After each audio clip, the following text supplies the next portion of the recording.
We're here today to talk about real estate.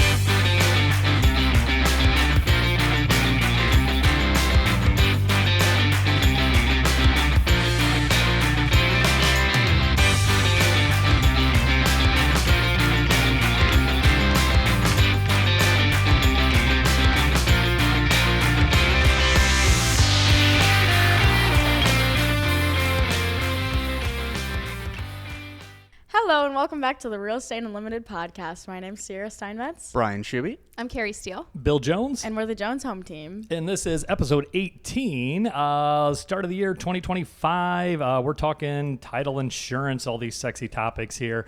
What else are we getting into? Green, sustainability, and personal property and stuff like that in a home. Do you want it left? Do you not want it left? We got some good stories with that then. So we'll kick right off. Shub, what you got there? Let's get into title insurance. Yeah, just want to kind of quickly talk about title insurance policies and what those maybe cover, and also, should a lot of people ask, should I get title insurance? So I guess to start it off, there's actually two types of title insurance. And as I know, we know, but a lot of the public doesn't know, you have your lender's title insurance and then your owner's title insurance policy then as well.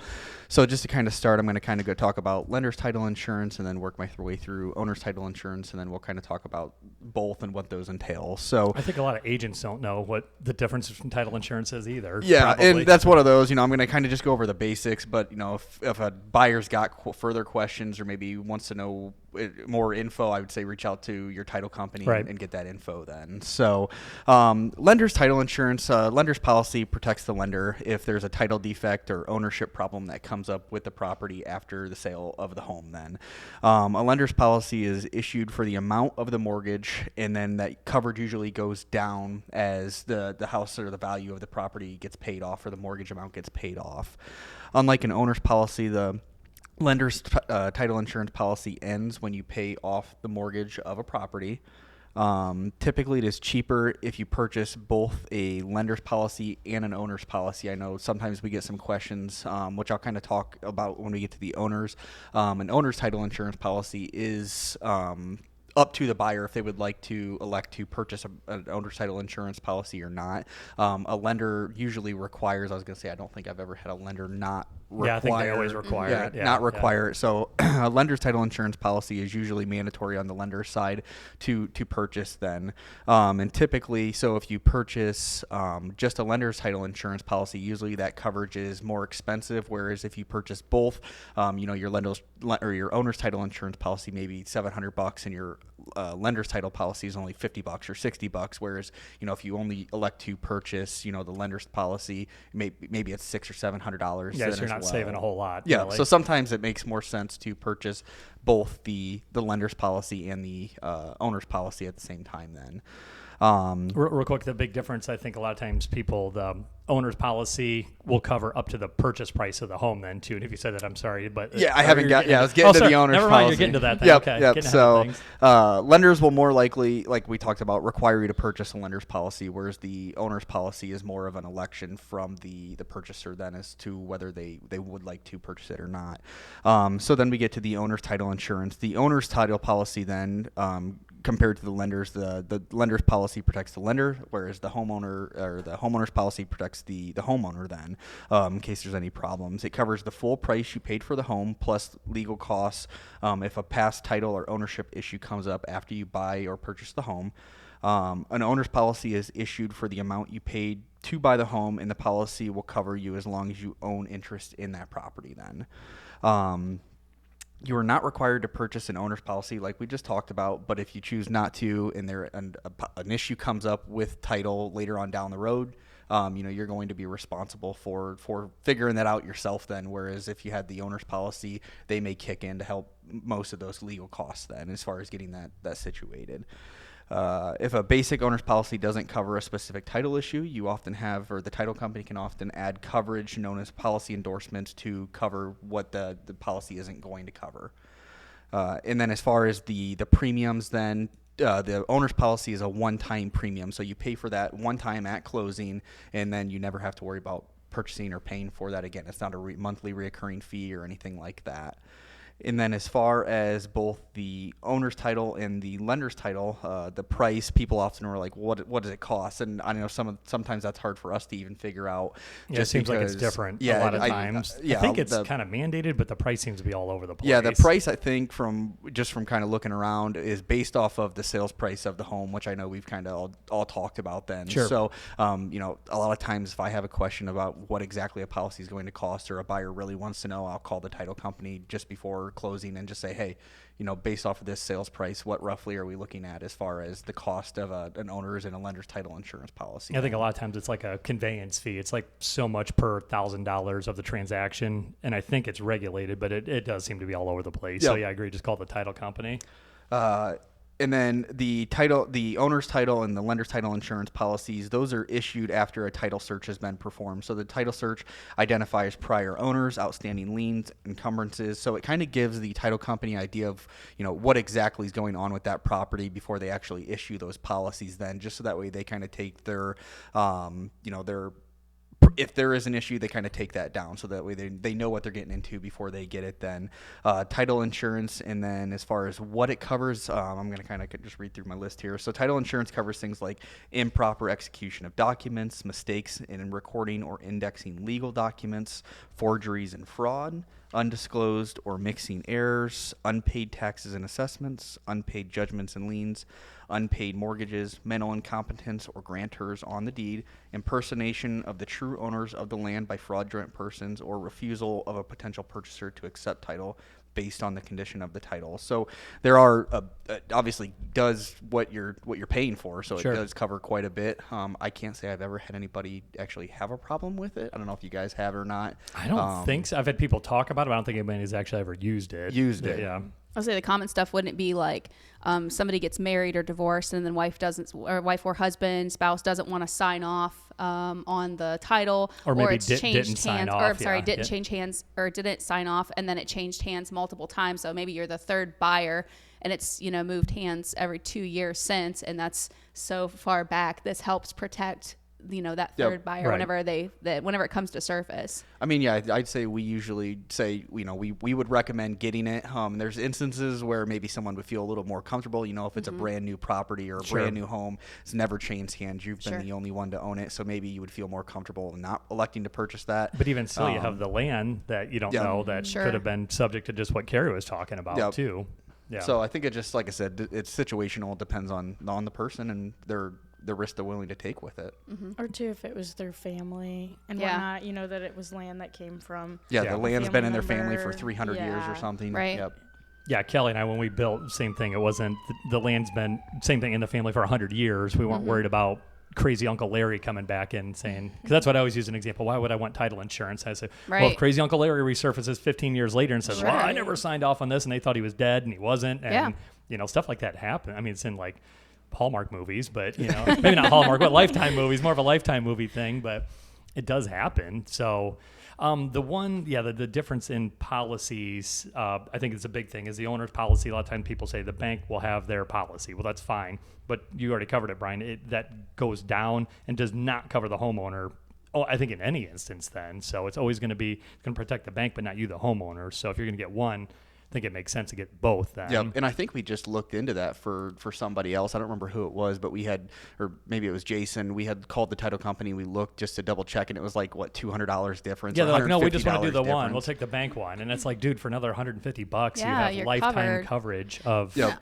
Now, is that like you would pay that at closing with all of the closing costs at the very end? So it's added or debited or credited to the buyer and seller at the very end. So I'm the buyer. I'm ignorant. I'm coming into it saying, is that something I need to bring a check for? Right.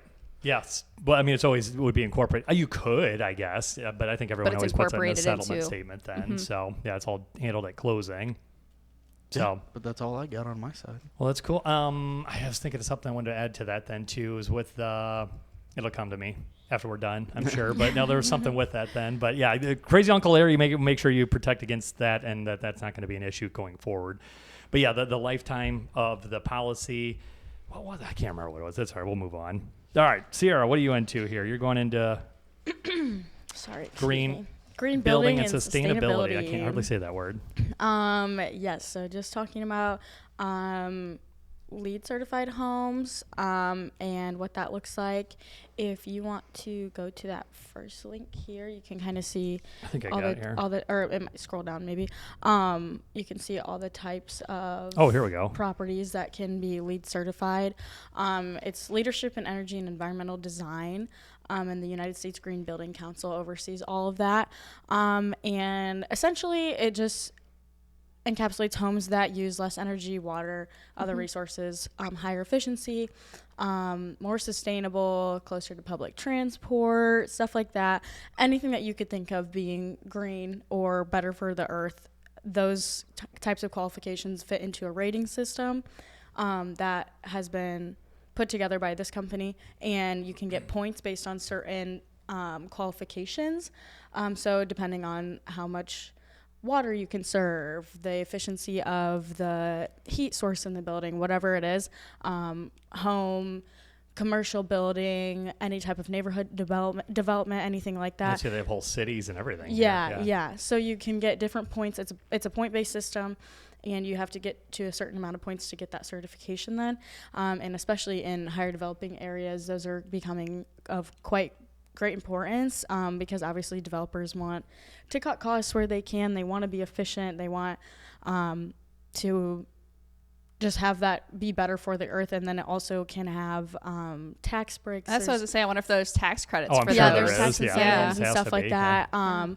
Just like how people that put solar panels on their home, they get a little bit of a tax incentive and whatnot if they're conserving that much energy. And then there's grants to be able to build these types of buildings and whatnot. If that's your goal to create a home or a building of that sort, then there are grants out there if you qualify that you can apply for to go towards that purchase or that project then. And so these types of homes, they generally use 20 to 30% less energy, and up to 60% at the higher end, which is kind of crazy. And like I said, they're a big one you wouldn't think about, like proximity to public transport, things like that, or like use of like bike racks and stuff like that, like little things that you wouldn't really think about, that which makes total sense. Yeah. If they're trying to conserve energy, and somebody wouldn't need a car necessarily if they're close to public transport. I instantly think about places like Austin or Nashville, or It that's almost where have my to be mind bigger goes. city Yeah. kind of Yeah. stuff, a little Be hard different around here. Yeah. Right. or exactly. California, like the Platinum. I feel like that's like on a movie, Yeah, I like saw the the type point- of house the that would points require here. that. Yeah. Is this what you're talking about? If they do Yeah, so so many things, they there's earn different points, certified like levels silver, of gold, the platinum. certification then that you can get as well. I'm when- assuming platinum being the best, you get the most amount of points, you probably get the most credit. Yeah. To your point, Carrie, I'm sure it's a tax. Yeah, when money's not an know. option for building and you can just build it. I think that's like not to get political at all, but I think that's a lot of companies do that stuff. They lean into the stuff if there's a financial incentive, like Sure. a tax break or something like that. I'm sure they have good motives. They want to help keep clean energy, but if there's Probably a not their 50%, first thought, 80% but tax yeah. break It could on make something, or break their development too. That difference in price could make or break the development. yeah, that's cool. I didn't realize they had things for entire cities, and I guess yeah. it's like any government program. They just keep kind of expanding, getting bigger, I guess, to cover more things. So And if you go to the other site here, then to this one. there's also, so those are just kind of the characteristics. What was LEED? Not to find this. The lead rating. Leadership and Energy Environmental Design. LEED. Okay. Yeah. And that just kind of goes over the ratings as well, and then things that can be put in. This chart is kind of interesting This one too, showing just like the jobs that the program has created as well through that, and just the conservation and whatnot that's been a part of it. But So is this must be the U.S. 65 LEED buildings, 40 LEED employees? yeah, I believe this is just Or this one project maybe? yeah. I say because 40 jobs doesn't sound like a whole lot if it's the whole country. But maybe, yeah, but like per project and whatnot. Sure. Yeah. So, Yeah, the site, transportation, the site sites. selection, that stuff's kind of interesting. Even landscaping is Native a big plants, one too. yeah. Native plants and porous hardscapes. 100% energy obviously then. Materials and resources. Innovation. It's got to be a cool looking building. So yeah, That's neat. just kind of interesting stuff. Again, not super common around here, but in growing communities, it's interesting to see the types of things that can be kind of altered in normal building to create kind of a greener strategy. And I mean, they do incentivize you to do it as well. So I think that's awesome that there's a program that does that. But no, I love that stuff. So just looking at this picture here then too. So Brian, you and I know a person does water, and he told me doing things like this, I'm sure there's exceptions, you need licensing, but is it legal to actually capture rainwater like that? And so I don't know if these people are in violation of some LEED code or something like that. Well, maybe that's it. Maybe that's the way around it, is being compliant with what water catching. They're a platinum level LEED, so they're allowed to capture all the water they want. So I don't know. Yeah, that one always shocked me, capturing water, because my parents do that. I'm like, I'm going to call the cops. I don't know. That's really neat. So is that stuff, do you know, Sierra, is that around, I mean, is that Ohio? Is this area? Is that countrywide? I really don't know. I think that you literally go through a website and you apply, like you register for it. Sure. So then that kind of walks you through the steps of whatever your project is, where your location, whether it will actually work for the program and whatnot. So yeah, I mean, you literally can do a little Google search and then apply for whatever your project is. Which project you want to get into. Oh my Lord, yeah, that's a lot. That's like a lot of homework there, but it's probably worth it. I mean, for one, yeah, if you're helping the environment, and two, getting a big credit, that's pretty neat. Oh, that's the other thing I was going to say. There's different, through the first website that we were on, you can, if you wanted to click through, you can see all the different designations for, it's very specific. You see like how it says, like where the BD plus C, and then like the V4, then the V4.1 is residential. So there's completely different separations for every type of project then, and they keep it all very well ordered so that they all do have like different numbers and things. So well, we won't bore everybody with going through the whole application right now, but if you like it, I mean, you could spend a few hours just going through all the different. And if it's up and coming, if it's something that's relevant, it's going to stay around for a while. Well, that's, again, not to get political, but with Trump coming into office, does that stuff stay there? Does it not? I have no idea. Something, I guess, before you do too much of your homework, make sure it's actually going to be there then. So cool. I remember what I was going to say about title insurance, just to bounce back. So this is an important point then. We've never had anybody use it, but my understanding is if you do, so you think of an insurance or a warranty or something like that, if something goes wrong, you can call the insurance company, the warranty company, and say, hey, fix this for me. My understanding of title insurance is they don't preemptively do anything. If Crazy Larry shows up and says, the uncle shows up and says, no, I never signed off, I want my property. If you have to go to court or it costs you any money or anything like that to solve that issue, you have to pay that out of pocket. And then you go back to the title insurance company and say, I was in the end right, or I was vindicated, but I have $30,000 in legal costs. They would then cover you for that. So that's a big misunderstanding I think people have. And I could be wrong on that, but I'm pretty sure that's how it works, is if you have title insurance, it will cover you, but you have to go front the bill and fight the fight. And then they'll fix it after the fact. So it's not like you're going to know. Yeah, you're not going to pick up the phone and say, hey, Crazy Larry showed up, fix this for me. They're going to say, call your attorney. So so that's, I could be all wrong on that, but I'm pretty sure that's how it is. And I knew it'd come to me. We're not off yet. So, well, cool. See, I appreciate that. That's neat stuff. If I build another, does that apply for a single house too, right? I mean, that'd be, single family homes. If we ever build again, there you go, Shuby. You can do that. Incorporate some of this stuff.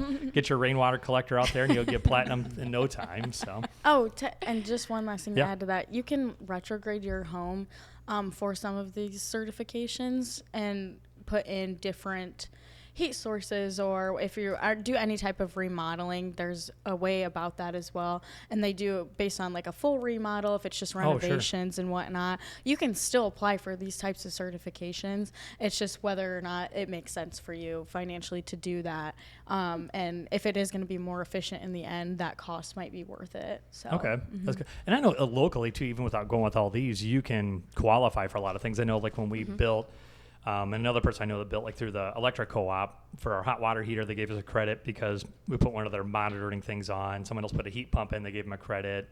When I put my charger in for the car at home, I got a credit and things like that. So you can locally pretty easily apply for different things. But I think this is probably a much more in-depth program, obviously, with all of this then. All right, cool. All right, well, we were going to talk about stuff getting left over. I don't really have a website or anything to talk about, but okay, so you purchase a home. I'll set up a scenario here. I want to get your guys all input on this, and I know we've all had different scenarios, good and bad, both. So Bob and Betty Buyer want to purchase a home and say there's a lot of stuff there. So this is good or bad. A lot of stuff getting left in the home or stuff getting taken out of the home could go either way. So they purchase a home, they're buying it as is. Actually, we have the one Reddit thing Chris shared with us. I can pull that one up here. I don't know what I did with it. Here it is. This is kind of a catastrophe one, but so purchasing a home, I want everything to be in the house. Then you go show up to the house and everything's gone, or some stuff is gone.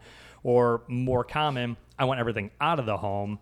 You show up there and there's still appliances in the basement, a bunch of junk in the garage, a bunch of stuff in the attic, stuff like that. What do you do with that? So that's a pretty common, we've got a couple of those scenarios in real life happening now.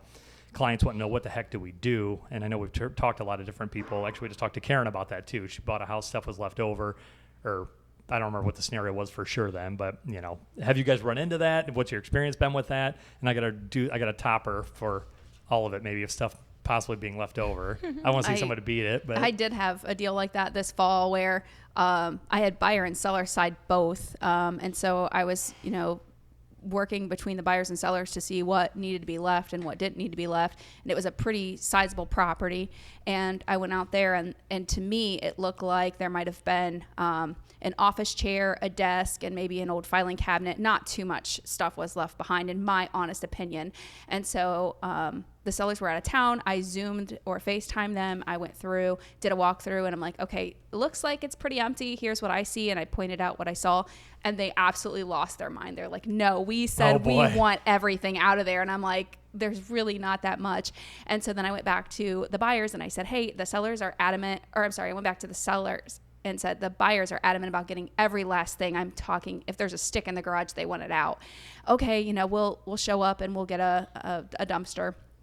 So after doing an assessment of the property, we got the largest dumpster that was available at the time. We got the largest dumpster because that was what was available at the time under the short circumstances. So they bring out this giant, dumpster hopper, and we ended up renting large equipment and having a gang of like 8 to 10 people out there removing stuff from the property. We filled that entire hopper. Wow. So I was really surprised by what little bit I saw. And then based on what we actually removed from the site was significantly more. It's always more than you think, yeah. Yeah. So when in any situation, whether it's an estate or just a traditional sale, you have to be very specific, I think, both in contract and verbally with your buyers and sellers, regardless of what side you're on. You need to be specific. If you want the curtains, you have to say you want the curtains. If you don't, if you're a seller and you're taking grandma's armoire that's attached to the wall, you need to tell them that armoire is going, because it's whatever. So just being very specific. And then if it's past sale and you get to a situation where you're like, holy cow, there's too much stuff left behind, then you need to talk, if you're the seller's agent, you need to talk with your sellers about how you're going to remedy the situation. And if you're the buyer's agent, you need to be very clear that it was stated in the contract, because it goes back to the contract. Yep, everything always needed to be removed. All personal property needed to be removed, and really drawing it out. Because to me, a filing cabinet and office chair, that would have been one pickup truck to the dump for me. It wouldn't have been a big deal. Not even worth the phone call, probably. But to the people who were buying it and what they thought was important to be removed was a whole different level. So you can't assume that you know what they want to be removed. You have to be very specific, whether it's pictures, a walkthrough, like literally zooming through and being like, do you see that picture on the wall? Do you want that there? Because if not, they're leaving it. If you don't want it, it's gone. However that scenario plays out. So. Yeah, we got a deal in Findlay that's one of our agents, same thing. To your video walkthrough, and the seller said, there's not that much stuff there. And the video, it's like multiple washing machines. It's the basement's full of stuff. And they're like, there's not even that much. That stuff was there when we bought the house. Show me pictures. Doesn't matter. Yeah. They don't want it there. So what do you not want? And then show me pictures. And then we put it into writing even after the sale so that we can remedy, because in both contracts, regardless if it's our contract or somebody else's, it spells out what's supposed to be left behind and what's supposed to be taken. So you have to go back to that. And if there's gray area, then it comes down to just common courtesy of buyer and seller coming to a conclusion. And if it's at the buyer's cost or seller's cost or both, maybe it's hiring a cleaning crew or getting a hopper or whatever. But the idea is you have to be specific in that initial purchase contract. What do you want? How clean? What are your expectations? And that's where that Reddit is and as is. So I can go back to you on that. Yeah, that's what I think. Just to hammer the point home, is kind of the closing argument on that. Then too, it goes with what's in the contract. I think you already said that then too. So make sure your agent is specifying what's staying, what's not. Because if it's not, that's if you didn't ask for the washer and dryer to stay or the refrigerator to stay, and it's gone, it's not part of the contract. I just had one of those. It was a buy side. I represented the buyer, and the house had a a crap ton of stuff in it, and my buyers were coming in a little bit low, but they put in the contract, hey, we're willing to handle all the junk that's left in the house to get the deal done, and they wound up going with ours just because the seller had passed away. It was an estate. The seller that was handling the estate didn't want to mess with it, and she just was like, I'd rather deal with that, even though it might not be as much money, but I don't have to deal with the stuff. That's an awesome point. Yeah, but to them it was more value. Maybe it was less money, but it was more value to not have to go deal with, give up 5 weekends in a row to go, or get 5 30-yard dumpsters to get rid of stuff. We had one on North Sandusky, same thing. Couple investor guys bought. I mean, it was just chock full of stuff for years. There's raccoons in the house. Yeah. I mean, they're inheriting everything. Do not want raccoons with purchase contracts. They're just like, whatever, we'll make it easy. They bought it, took the whole thing. I think they spent a couple weeks getting rid of stuff. But yeah, that is a very attractive offer to me, having gone through stuff. If somebody said, I've got this property for sale and it has all this stuff in it, and if you came to me with a buyer and said, we're going to handle all that stuff or junk or whatever, I'd be like, okay, sign on the dotted line. It's all yours. Because it's always, like we said, it's always more than what you think. Always. When you're digging stuff out of cabinets and closets and basements, I mean, how do you tell buyers and sellers how much there really is, Well, and even on a smaller scale, I'm actually dealing with right now, the seller left behind all of the paint cans, and then she told them that she was leaving behind the remnants of the carpet in case they needed to patch any areas, but it was just scraps and like not usable. And so she thought she was helping out, probably.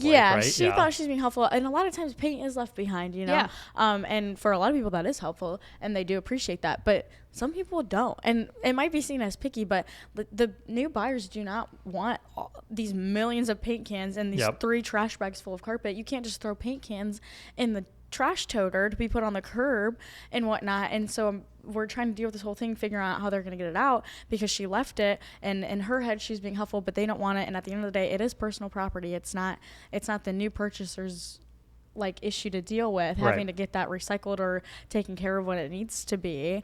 And again, like I said, to some people it might seem very picky, but at the end of the day, that's personal property that should have gone with the house, and they don't want it, so it's not really their problem to deal with. Facebook garage sale, free paint, come get it. And I think a lot of sellers, especially older ones, feel like that they're doing a value add. I'm going to leave that paint, but the buyers don't want your paint. They don't want your paint. They don't want the old 1970s paint. I mean, if you just if it's a recent remodel, I could see that. Someone builds a new house, sure, you want to keep some of that paint, but if it's 10, 20-year-old paint, I can't just negotiate it, put it in a contract, specify who's doing what with it. But that makes a big deal. Also, I got my topper story here. So gentleman will call him, George will call him. He's a farmer. He's passed now, so I can talk a lot about this story here. Had a farm to sell, but the guy also had a license to deal in dynamite. Like literal dynamite. So he had this little safety shed, like this metal shed. Yeah, because this ground was just like his playground. Like he had this farm ground that was not very good farm ground, but it was like all rock. And the farmers next to it wanted it, but it wasn't real productive ground because it was all rock. And he had dynamite, and he used it to. He initially brought the dynamite there because they were going to build a house, so they needed to put a basement in. So he had this whole. He showed it to me. This whole shack full of dynamite. I've never seen dynamite before in my life. And it was there. And he's like, oh, yeah, we'll come out here on the weekend and just have a heyday with this stuff. And again, I don't know if he's allowed to do that or not. He was licensed, so I don't know what you can and can't do with dynamite.